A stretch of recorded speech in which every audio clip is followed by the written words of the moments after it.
last session we have been discussing about the concept of loops.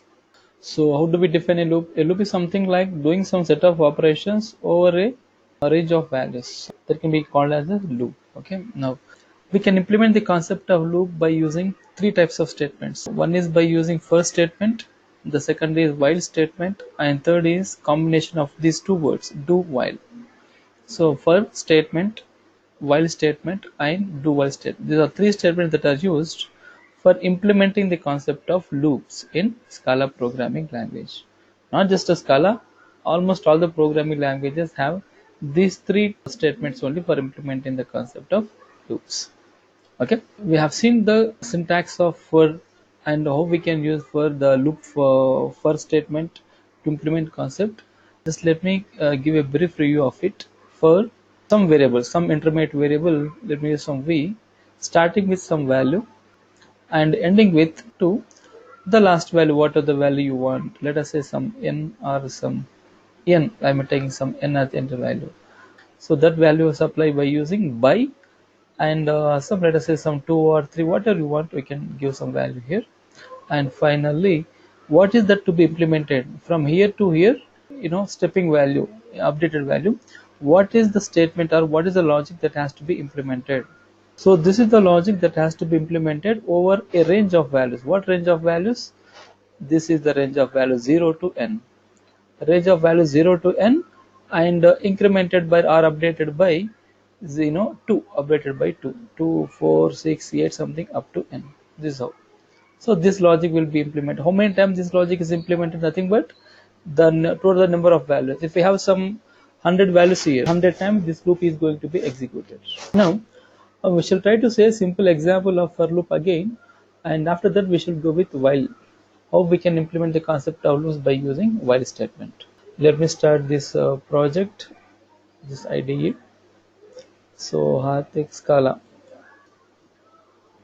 So let's write the main method, def main, and here val println into the range of values. So val some r colon int equal to scala dot io dot stdin dot read int. Okay, after this we implement the loop by using like, okay, for some x, we can use any variable, intermediate variable, x starting with 5 until 100. Let me just print the data, println. Okay, let us just execute this program. So if we use 2, what happens? If we do use until, what happens? In the previous sessions we have used for the initial value to last value. Now we are using initial value until last value. So what is going to happen? What is the output?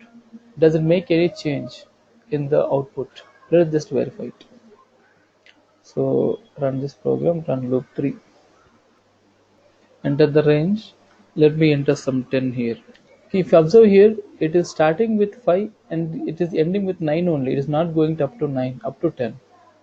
So we give the last value as 10, but it's not going up to 10, it is going up to 9 only. So that is the difference between 2 and until. 2 in the sense, if it is 5, 2 or it will start with 5, end with 10. But if you say until, it is going to stop with the -1 or -1, the last, whatever the value is specified here, the value -1, that will be the last value. Okay, the r -1, what are the values specified? Ending value, the ending value -1, a value less than 3, less by 1, that will be the last value in the loop. We can observe here, starting with 5, we gave the last number as 10, but we got up to only 9 only. So this is the difference in using to and until. Is it clear, guys?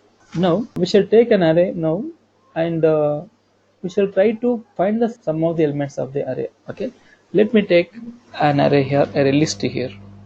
Just simply I create a list, val L1 equal to list of 23, 30, 45, some 34, 67, 87. Yeah. Now can you tell me how shall I implement this loop to find the sum of all these values? I would like to find the sum of all these values by implementing as a loop. How shall I do it? The index of the first element would be 0. The index of second element is 1. Likewise, the index is going to be 10. Okay. Now see this. Some I starting with, so index will be 0. Yeah. End value will be equal to L1 dot size minus 1. So I take one variable sum equal to sum plus L1 of I.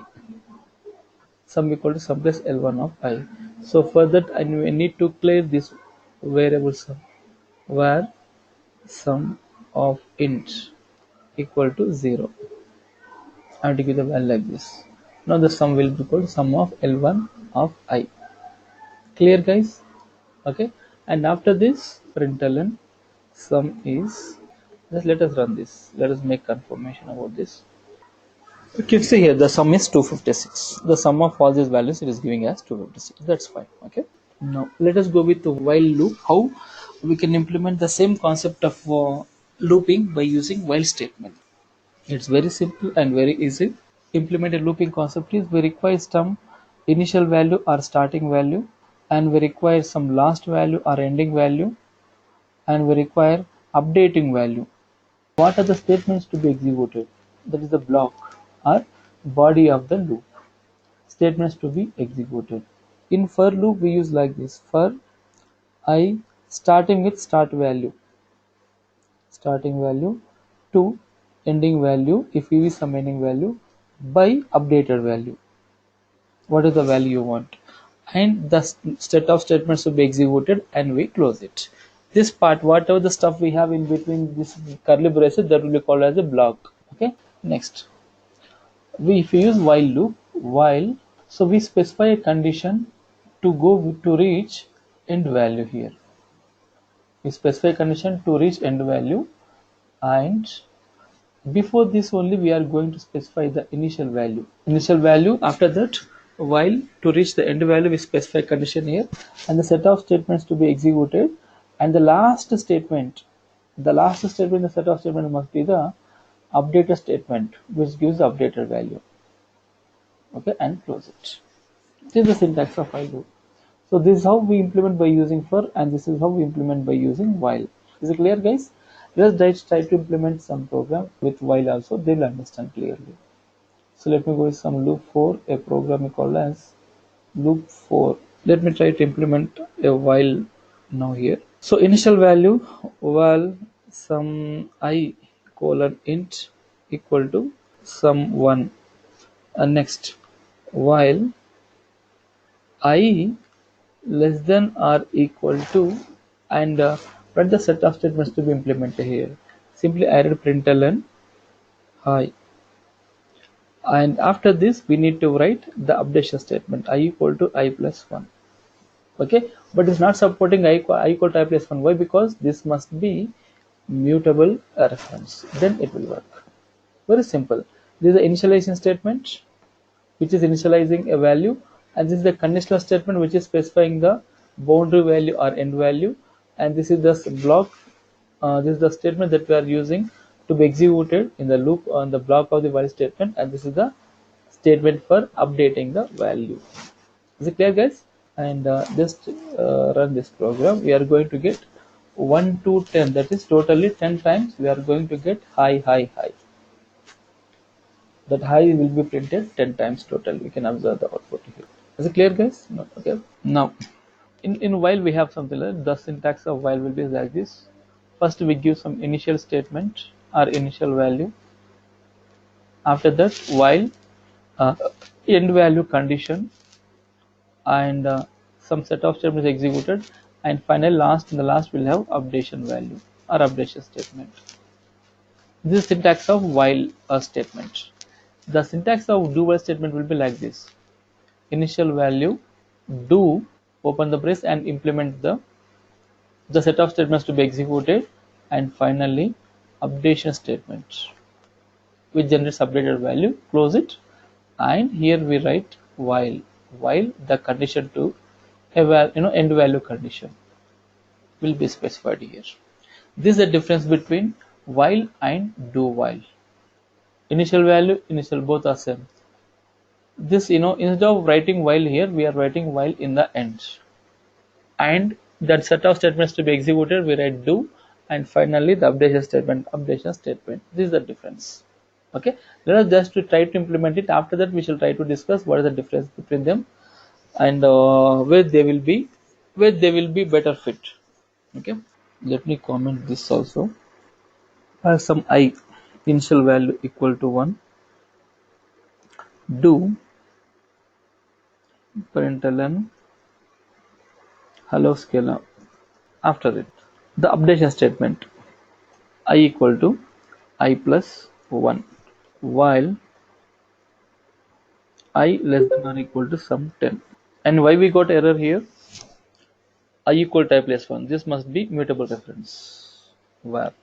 Okay. But this is the initialization statement. This is initialization. That is which assigns an initial value. And what is this? I equal to I plus 1. This is the updation statement. Updation statement.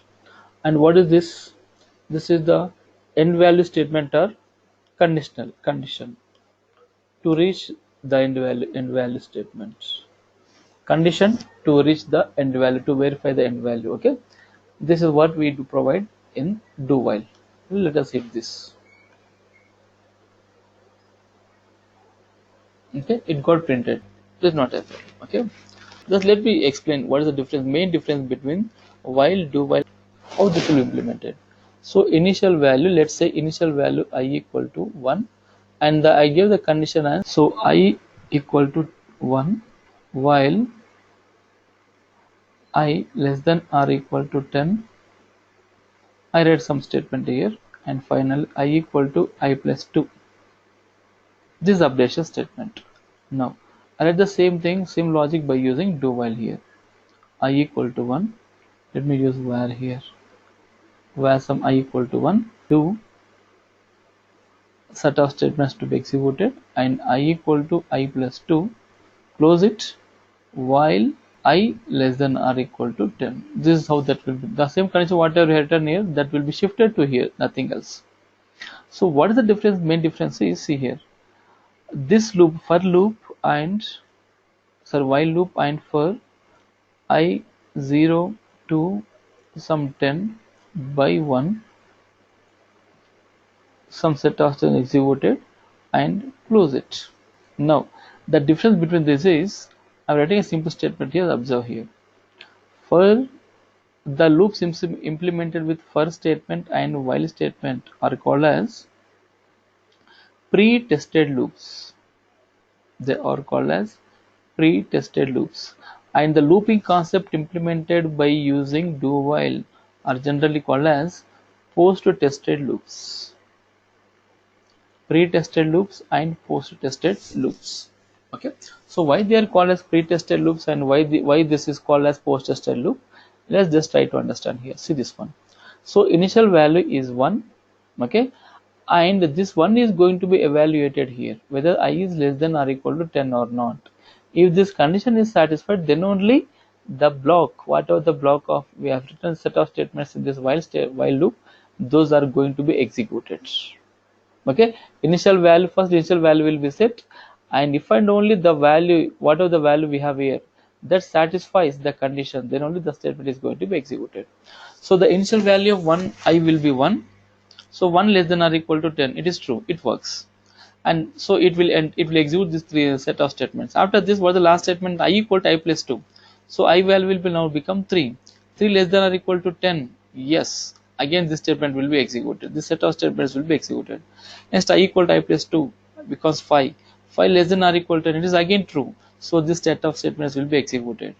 I'm telling you, so for every increment of value or update of value, the condition will be evaluated first. Got my point here? Initially I less than or equal to 10, the condition is evaluated.